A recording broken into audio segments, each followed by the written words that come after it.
반갑습니다. 김용명입니다. 홍대 유사라 하면은 물론 아시는 분도 계실 거고 잘 모르시는 분도 있고 대부분 잘 알려지지 않았습니다. 이분이 비교적 남의 출신으로서 고동대덕이라고 할 만한 분입니다. 여기 계신 분들은 실부라미나 쌍계사 가까워서 이런 데 자주 가실 겁니다. 쌍계사 입구에 가면은 화개장터 입구에 율찰대본사 쌍계사라고 적히는 큰 바위를 볼 수 있을 겁니다. 실제 율찰대본사라고 쌍계사라고 한번 적어놨는데 큰 입석입니다. 참고로 말씀드리면 1937년까지는 쌍계사가 참선을 위주로 하는 성찰대본사라고 했습니다. 그 책이 있습니다. 37년 경미에 나온 책인데 성찰대본사 쌍계사라고 이렇게 되어 있습니다. 그 책 제목이. 그런데 지금은 검정총리 법원사를 갖다가 성찰대본사라고 합니다. 이런 내용들은 왜 제가 말씀을 드리고 하면은 이 지금 논문이 너무 길고 좀 난해해가지고 다 설명하기가 지금 시간도 못 걸리고 시간이 없어서 다 말씀 못 드립니다. 보완적인 내용만 제가 여기서 말씀드리는 거예요. 그런데 이제 쌍계사를 왜 율중대반소를 하는지 율찰이라고 하는지 거기에 대해서는 논문에도 명확히 써놨고 또 좀 이따가 제가 또 설명을 드리겠습니다.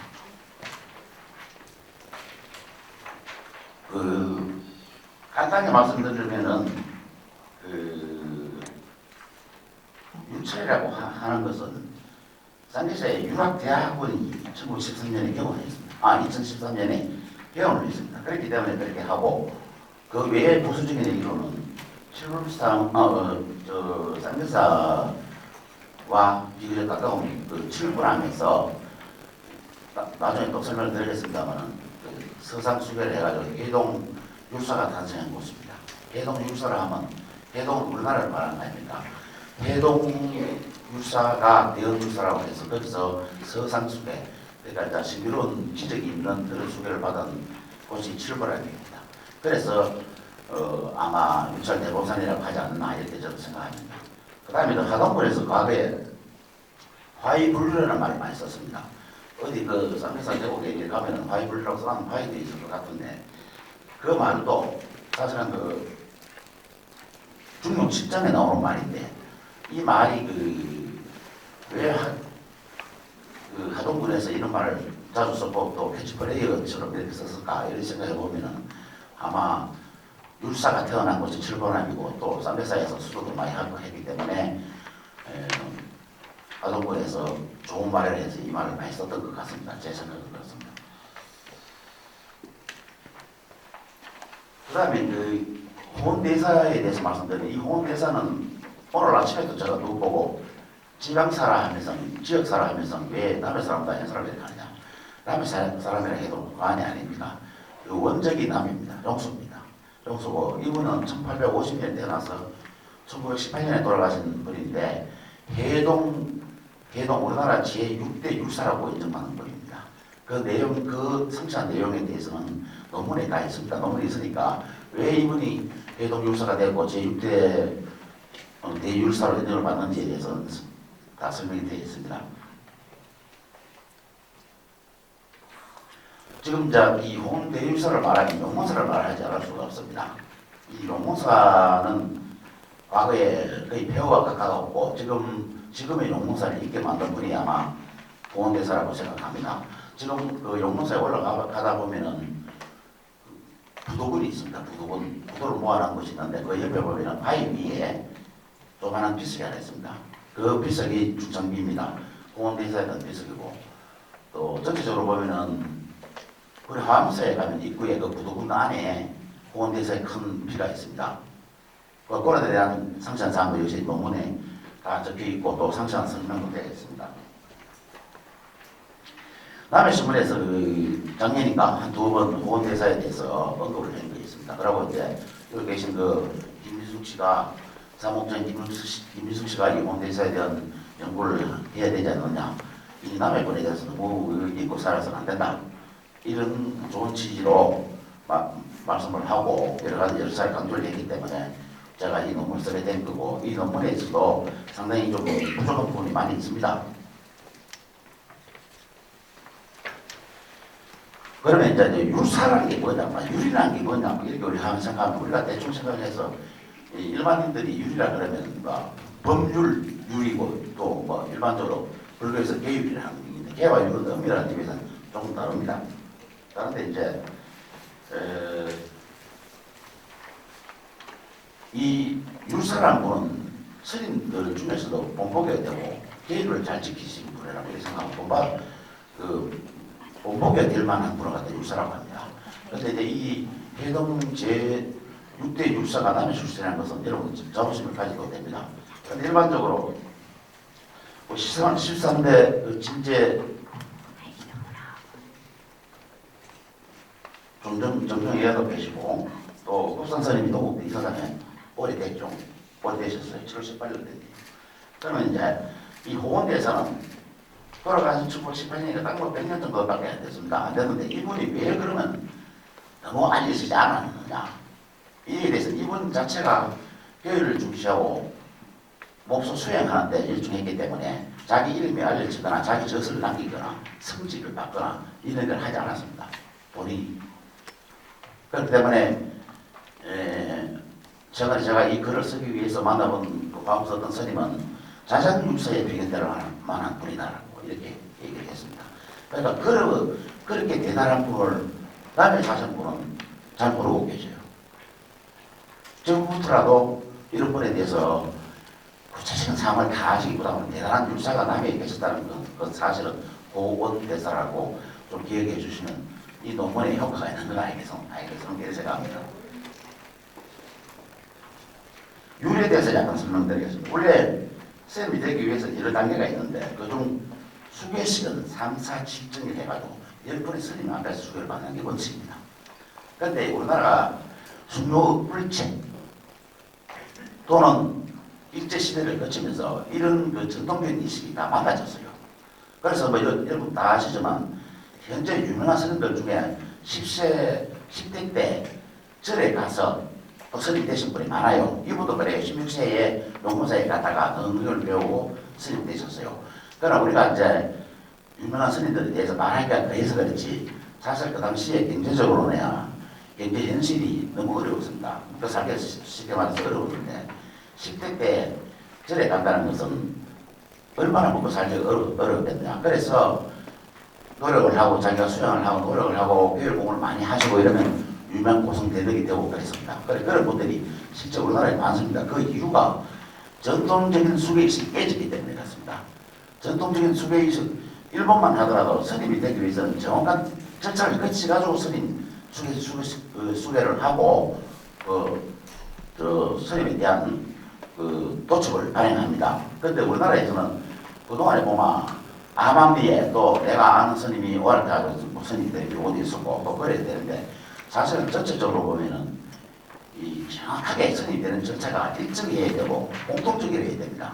그런 부분이 이 조선시대나 그동안에 그 일제시대를 거치면서 불교를 억압하고 탄압했기 때문에 그런 전통 절차가 무시되고 또 알면서도 그냥 넘어가고 이런 경우가 많았습니다.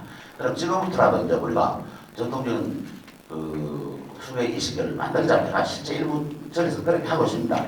그렇게 하다 보면 개와 율을 중시 여기가지고 그를 잘 지킨 사람 분들이 스님이 되고 그런 분들이 또 크게 되고 이렇게 돼야 되는 게 정상인데, 지금까지 그게 좀 위험하다고 저는 생각이 됩니다. 그래서 이제 우리나라에서 이제 지금 경전이나 모든 계율 이런 게 사실 전부 중국에서 번역이 된 겁니다. 중국에서 번역됐기 때문에 아까 내가 강조한 해동육사라는 것은 이 우리나라에 스님들이 중국에 가서 수교를 받아오는 경우가 많았습니다. 예를 들어 중국에 가서 어떤 스님한테 받았다.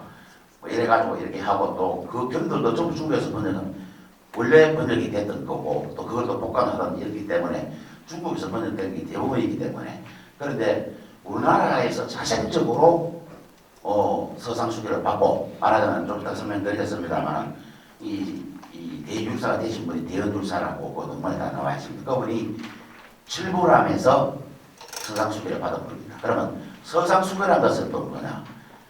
일반적으로 아까 말씀드린 3, 4, 7정 앞에서 전통적인 수배의식을 갖고 이렇게 해서 스님이 돼야 하는데 서상수배라는 것은 부처님으로부터 특별한 이적이 있어가지고 부처님으로부터 예를 들어가지고 이 대흥스님 같은 경우에는 칠불암에서 7년 기도를 하고 나서 부처님 백화에서 자기 머리를 비추는 서원 비쳤다고 합니다. 다만 이제 그 종교적인 얘기니까 우리가 다 뭐 믿어가지고 여러 증거가 있고 하니까 그러면 그런 것을 서상수배를 합니다. 일반적으로 우리가 수배를 받는 아까 말씀드린 3, 4, 10정 스님들 앞에 받는 것은 일반적인 수배의식입니다. 그런데 특별한 경험, 그러니까 특별한 서상이 있어가지고 받을 수 있는 그 수배의식은 서상수배라고 합니다. 서상수배를 우리나라 대은 스님이 그러니까 자 6대조 공원 스님의 6대 앞에 최초의 스님이 대은 스님입니다. 그분이 칠불암에서 받았기 때문에 아까 말씀드린 율찰이라고 하는 그 쌍에서 율찰이라고 강조하는 것도 뭐 과히 뭐 잘못된 건 아니라고 생각합니다. 그래서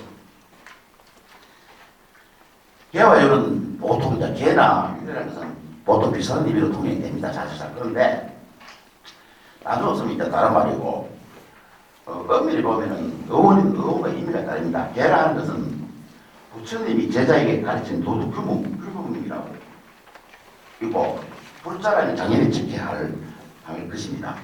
개는 선행을 이끌려는 자발적인 도덕 규범이라고 하면 되고 율은 선과 질서 유지를 위한 강제적 규칙, 그러니까 불가의 법이란 말이죠. 우리 법률이라고 하지 않습니까? 이 불교 용어를 우리 현실에서 정말 많이 쓰고 있는데도 우리가 미처 깨닫지 못한 경우가 많습니다. 법이란 말도 원래는 부처님 말씀을 법이라고 합니다. 부처님 말씀 법인데 현실적으로 이제 예를 들어가지고 법을 쓰는 것에서 현실적인 규제를 말하는 것을 법이라고 하죠. 그게 불교에서 다 나옵니다. 그러니까 이제 처음에는 그렇지 않은데 차츰 제자들이 부처님도 많아지고 집단 생활을 함에 따라서 여러 가지 규칙이 필요하게 되는 거죠. 그러니까 이제 율이 생기고 그랬습니다. 초기에는 이제 불교 초기에는 예를 어기는 사람으로서는 차츰 문제가 되는 사건들이 많이 생기게 되고 그래서 생긴 율이고 계율이란 종교인이 준수해야 할 행동 규범으로서 해서는 안 되는 일을 제시하는 금지 조항으로 되어 있습니다. 예는 세간의 도덕이나 윤리에 해당하는 개념이고 예를 들어서 제가 불자가 지켜야 할 5개 가운데 불상신이라는 게 있습니다. 살아있는 생명을 해서는 안 된다는 개념인 것입니다. 율이란 하나의 법을 한 단체의 규칙과 같은 것입니다. 예에서는 외부로부터 가해지는 간접성은 높고 스스로 지켜야 할 정신적인 문제입니다. 율 역시 계의 정신을 기반으로 지켜야 하는 스님들의 법이라고 할 수 있습니다. 해동 6대 율사에 대해서 말씀 좀 드리자면 사실상 아까 말씀드린 것처럼 우리나라에서 자발적으로 탄생한 율사라는 의미입니다.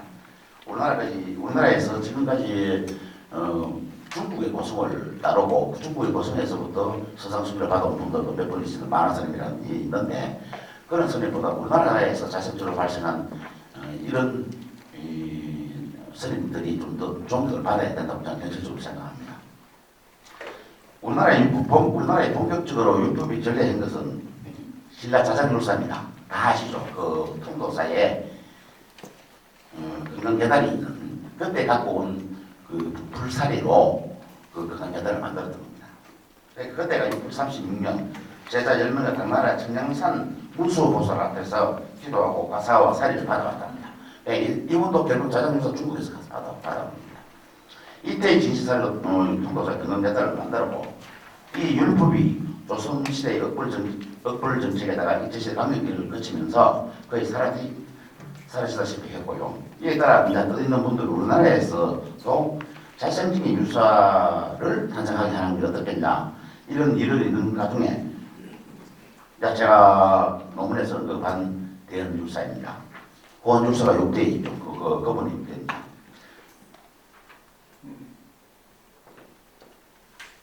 서상수배에서 이제 정통적인 수배인 3, 4, 7정 수교 방식이 아니라 이직이나 상스러운 일이 일어나 부처님으로부터 수교를 받는 것을 말합니다. 대한율사의 경우는 그의 스승인 금담 장로와 함께 계약의 멸시를 유지하고 순조 26년 1826년 7월 1일부터입니다. 칠불암 아자방이라는 곳에서 사자간 서문을 세우고 서상수계를 위해 노력하던 중 실제 대선날 1도 성광 영의 정상, 머리 정상을 비춰주는 가문을 받고 스승인 경담인 제자인 대언에게 보살 교학 교육을 받았다고 합니다. 좀 더 자세히 말씀드리면 아까 말씀드렸다시피 부처님 벽호에서 빛이 나와 대형 들서 유사히 머리에 비춰졌다고 합니다. 그러니까 가장 유사히에 그려졌던 그 해동 계획이 그때부터 사실상 다시 시작된 겁니다. 그러나 지금 이제 율맥이나 율종이라고 한다면은 참 사람들이 모릅니다. 잘 모르고 정확하지가 융성하지가 않아요. 지금 왜 선임들이 이 율맥에 대해서 어렵게 생각하거든요. 지금 제가 개인적으로 알아본 어떤 그 우리나라 유명한 사찰에 지금 현재 율언을 과거 76년도가 만들어진 적이 지금 율언이 잘 돼가네 이렇게 개인적으로 물어본 적이 있습니다. 물어보니까 지금 양론문을 써 이럽니다. 이 공식적인 사안 아닙니다. 그 절에 대해서 잘 아는 분이. 그러니까 율언이 원령이 안 되고 지금 사실 그 큰 절에서 양론문을 쓰고 있다. 양론문 요령이. 그러니까 이 율법을 배우자 하는 젊은이가 없고 어렵고 사실상 꼬리타분한 내용이고 너무 무겁고 하기 때문에 이 율법을 배우려고 하는 스님들이 없습니다. 잘.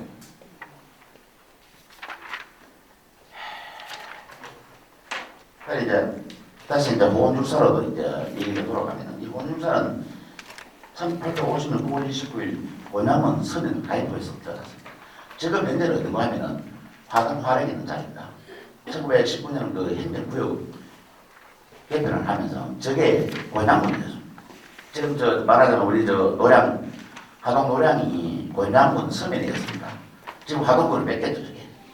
예, 그때 원양문 서면 가인포 지금 화동 화력이 있는 자리. 거기서 태어나고 그 후에 16세에 남종서 들어왔습니다. 제종숙 댁에 왔습니다. 본문에 그 내용이 나와 있습니다. 그러니까 그 당시에 동생이 2명이 있고 어린 나이에 부모님이 다 돌아가셨어요. 그래 이 스님을 데려다 키우던 할머니도 돌아가시고 나서 어쩔 수 없이 친척을 찾다 보니까 제종숙 용설이 오고 그래 사실은 용설이가 고향이나 마찬가지입니다.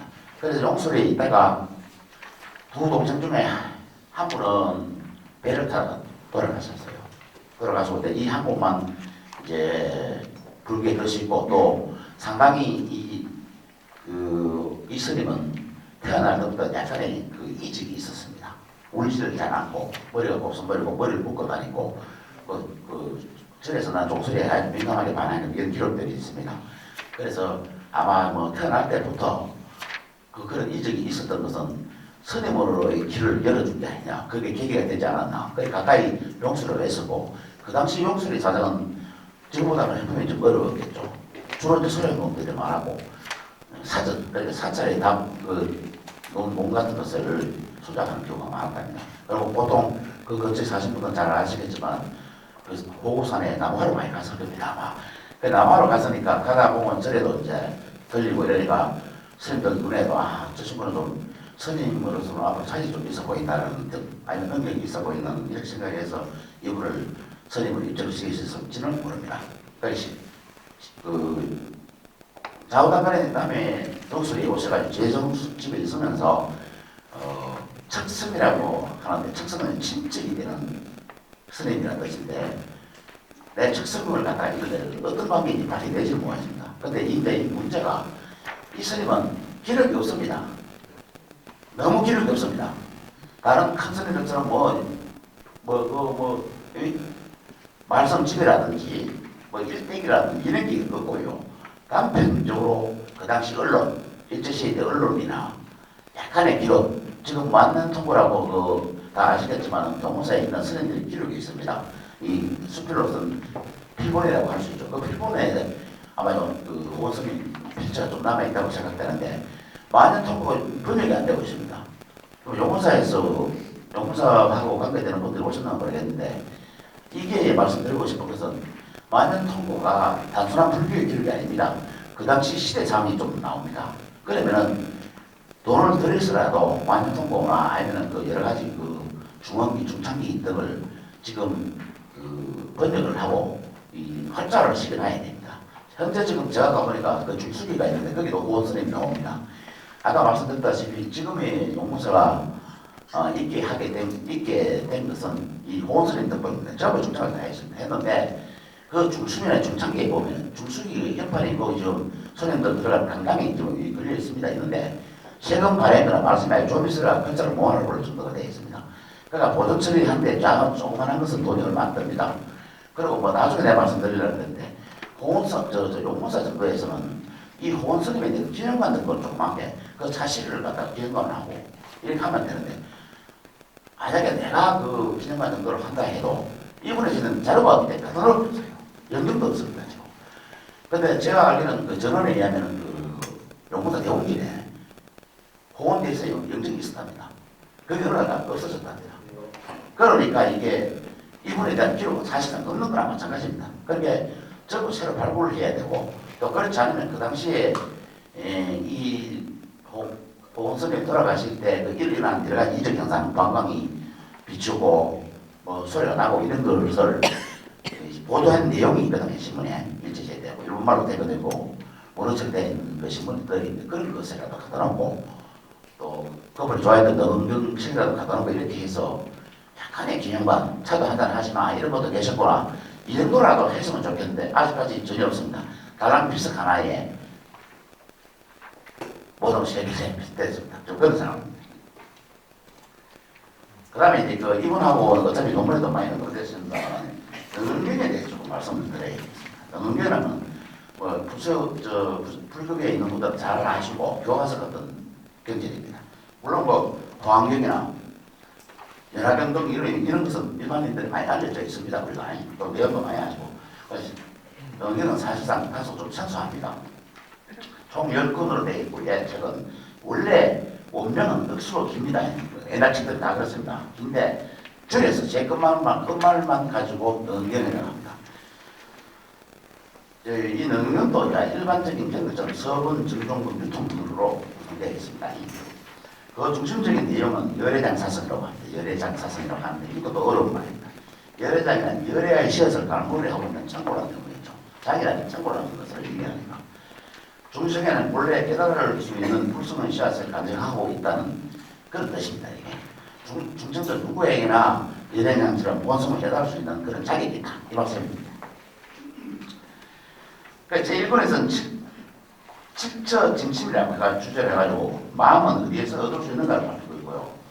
2권에서는 깨달음의 본성이 무엇인가를 밝히고 있는 깨달음의 나남 과정을 살피고 있습니다. 제3권에서는 세간의 마음법이 모든 것이 모두 열애장 요진 여성이라 하여 마음의 영웅 불명성을 밝혔고 4권에서는 열애장이 무엇인가를 밝히고 법을 지키게 되는 근원과 수행의 마음가짐 등에 대해 설명하고 있습니다. 5권에서는 수행할 때 풀어야 할 업의 근원을 밝히고 6권에서는 사바세계에서 깨달음의 세계로 들어가는 가장 쉬운 방법이 가능 수행 문법을 설명하고 있습니다.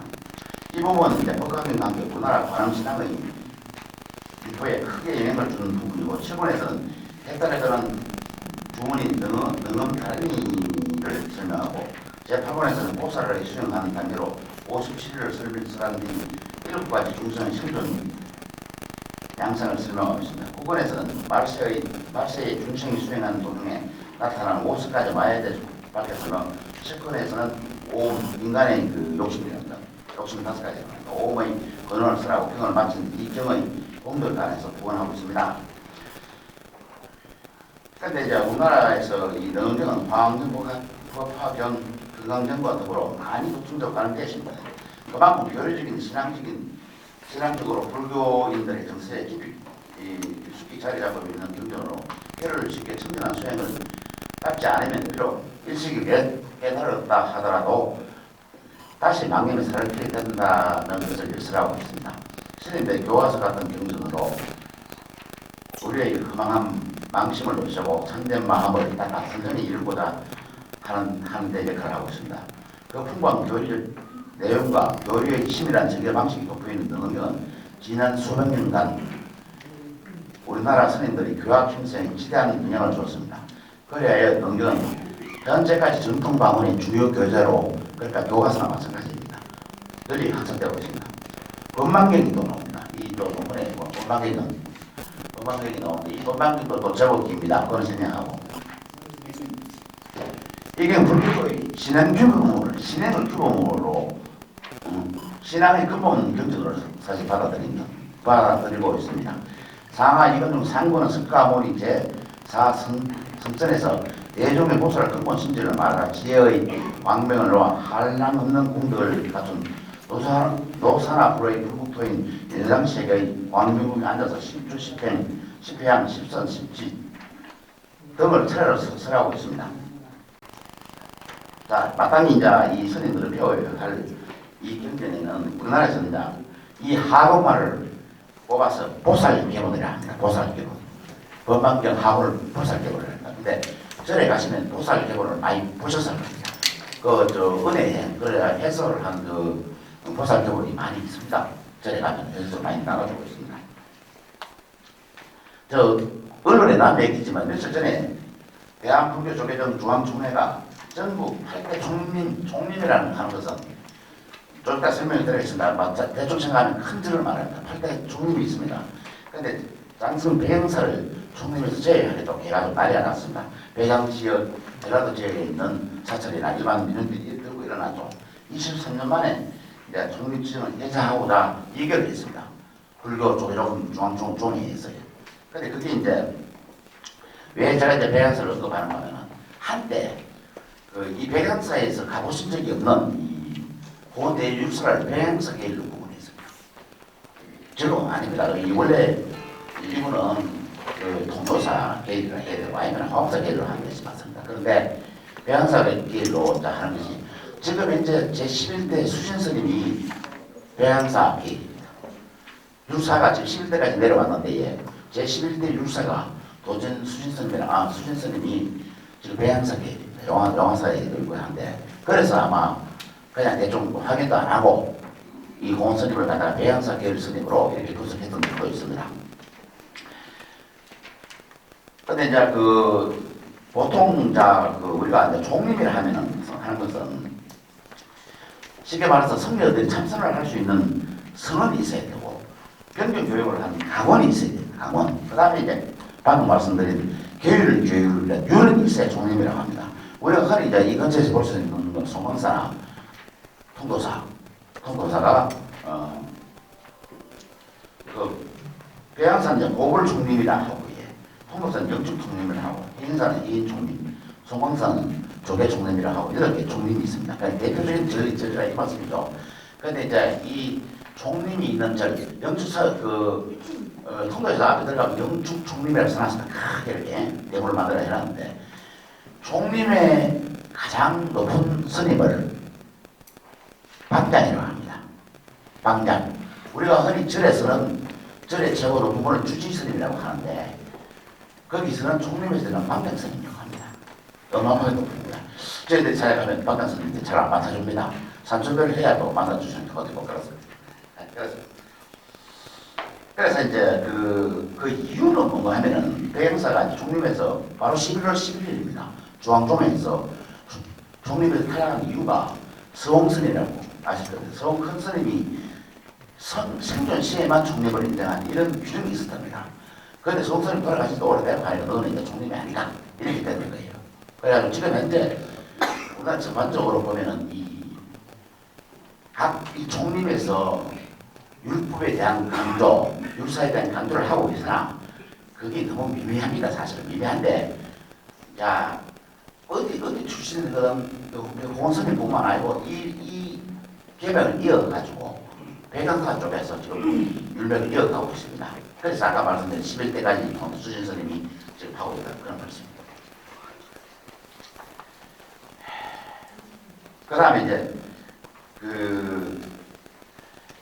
이분이 이제 능경의 법망경의 가르침대로 많은 이가익을 많이 하셨는데 특히 만약에 수줍제라든지 빨리 끝내겠습니다. 너무 이게 너무 어렵고 지루한 얘기가 돼서 제가 오래 드릴 말씀입니다. 저도 지식도 좋습니다. 그러니까 보통 이제 교과서적인 이 스님이 신세 스님이 될 때 능경과 법망경을 처음 배우는 것도 그거지만 그걸 배웠기 때문에 이 스님이 끝까지 돌아가실 때까지 저는 이 능경의 가르침대로 사시다고 이렇게 판단합니다. 그 능경 중에 능경에 나오는 내용이 있는데 화이불류라는 말도 어디서 많이 들어보셨죠?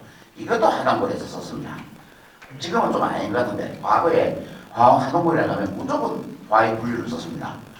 아까도 말씀드린 것처럼 이 화해 분류라는 것은 뭐 뜻은 다 아시겠지만 결국은 그 화합을 하되 어울리지 않는다 이런 의미 아닙니까? 그러니까 다른 사람의 지식에 많이 협조하고 자기 그 지식을 많이 숙이고 이타임 그러니까 남을 위해서 많이 좋은 일을 많이 한다 이런 의미입니다. 그래서 이제 이 고범재 스님도 결국은 화해 분류 의식으로 사셨고 수력제나 여러 가지 이타행을 발휘해가지고 자기가 많은 돈을 불공을 들이면 그 불공 들인 돈을 갖고 오죽하면 용서를 위해서 역전을 지을지 나를 정도로 해가지고 용문사 중창에 힘을 썼은 분입니다. 제가 다시 한번 이 자리에서 강조드리고 싶은 것은 이분은 흔적이 없습니다. 쉽게 말해서 자식도 없습니다. 전수도 없습니다. 다만 우리가 찾아서 이 훌륭한 분이 남의 분이었던 것을 강조를 해야 되고 이 자리에 오신 분 모든 분이 이런 훌륭한 분이 남의 분이었구나 하는 것 고원대사라는 이름만 기억해 주시면 제 논문의 목적이 달성되는 겁니다. 이것을 마치겠습니다. 너무 답답하죠?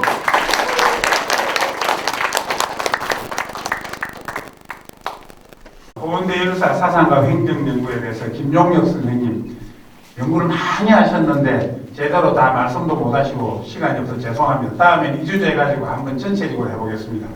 예, 이 문제에 대해서는 박신조 선생님께서 자기 의견을 제시해 주시겠습니다. 반갑습니다.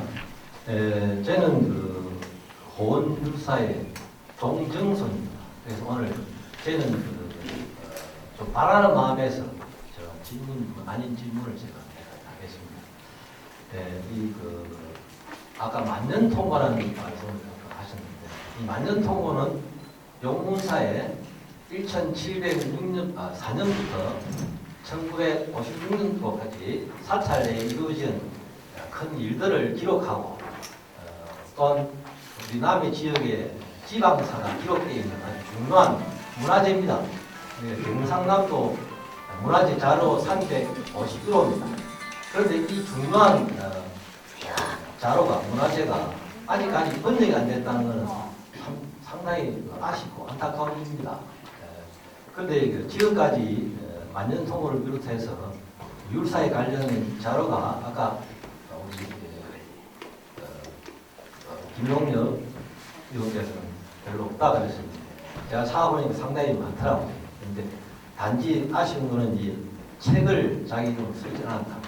이분은 참선에 주로 하시고 사찰에 관련된 일들을 전혀 하지는 않았습니다. 그러나 그가 용무사에서 이제 만년통보를 취합해가지고 책을 만드셨습니다. 만드시고 그렇게 했기 때문에 그 자료가 많이 있습니다. 이 자료들을 번역하려면 상당한 그 예산이 필요합니다. 이 부분에 대해서 그동안에 문화원에서도 많은 그 고심도 했고 또 시도도 했지만 아직까지 이루어지지 못했습니다. 이 부분에 대해서 의원님께서 하신 말씀 있으면 해주시면 감사하겠습니다.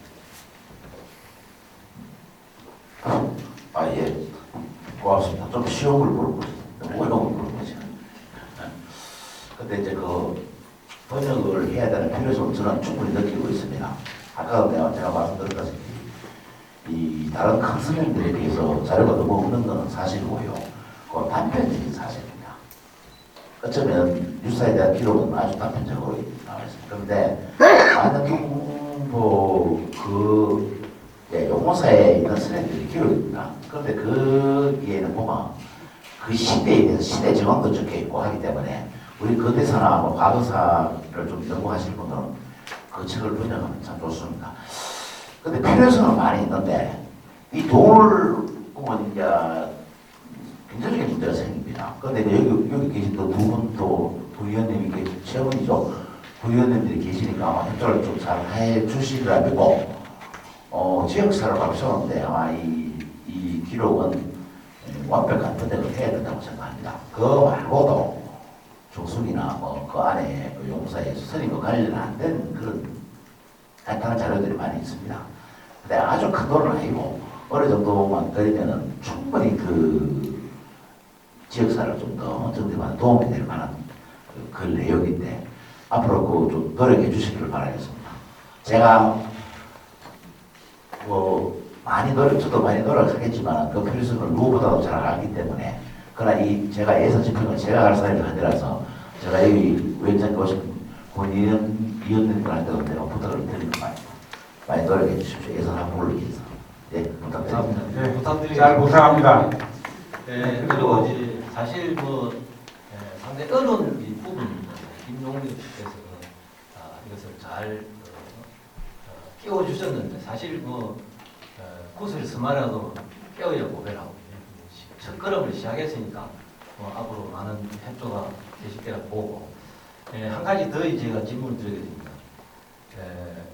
율사께서는 1918년 음력 1월 3일 날 양산 통도사에서 입적하셨습니다.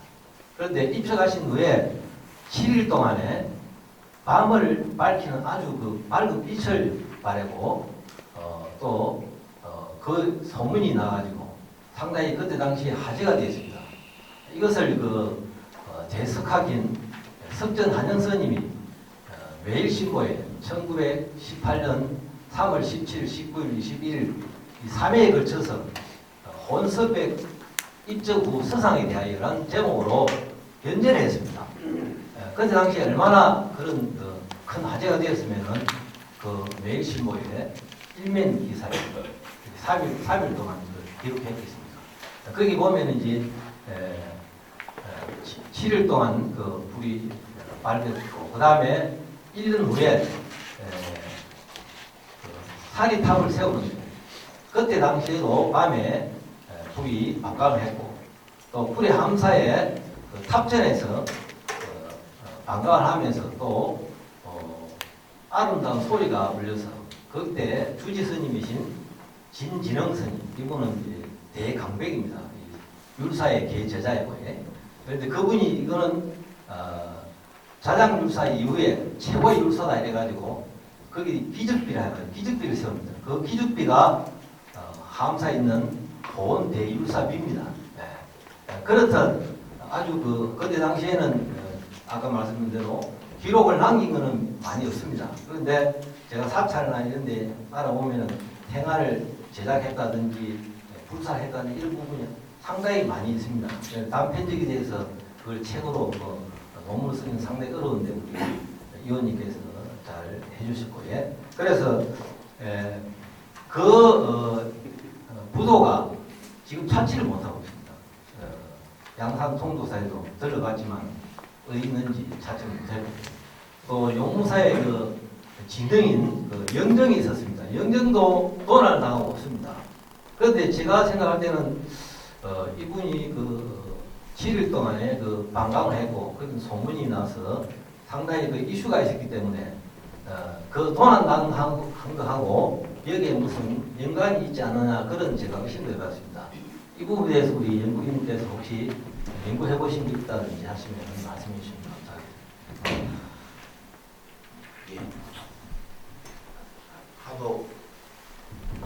하도 많은 분야를 달아야 해가지고 필식을 다루고 또 예를 다루고 해야 돼서 미처 제가 생각은 못 해봤습니다만 지금 현재 이제 영정이 돌아가는 사실하고 지금 현재 이분이 기록에는 사례가 3가가 나왔답니다. 그럼 사례를 어디에 보관을 하냐 이걸 모릅니다.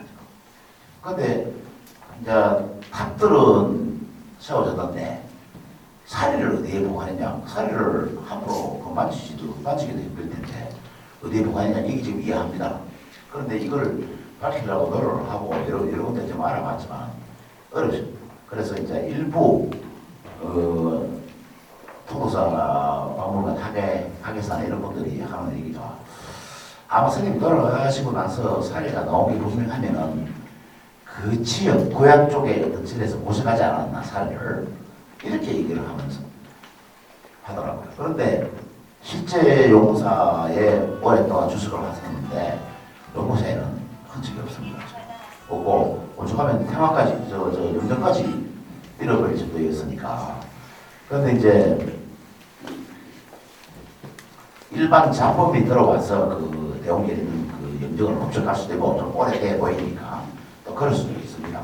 우열이 그럴 수도 있는데 문제는 이제 이런 잃어버린 물건 그러니까 이 은정과 그 살이 한이 동안돼 있던 살이 탑이 있다든지 이것을 밝혀내는 것이 최고 그 선보입니다. 근데 아직까지 그에 대한 연구가 전혀 이루어지지 않았고 차후에 많이 좀 연구하고 또 성찰을 해봐야 될 그런 이야기라고 생각합니다. 예, 감사합니다. 네, 그리고 하나 118페이지 그 기적비를 세운 기적비를 세운 사람과 함께 세운 사과 박종필이라는 사람이 있는데 그 사람이 한자는 박필종으로 되어 있고 이름은 박종필인데 어느 이름이 맞습니까? 박필종 맞습니다. 박필종이에요. 그래서 예. 가지고 계신 자료지 118페이지에 보면 마지막 단락에 여기 보면 이름이 한글로는 박종필로 되어 있고 가로 안에는 박필종으로 되어 있습니다. 예. 한자가 맞습니다. 그래, 그러니까 박필종이가 맞답니다. 그렇게 고쳐주시기 바랍니다. 네, 죄송합니다. 예.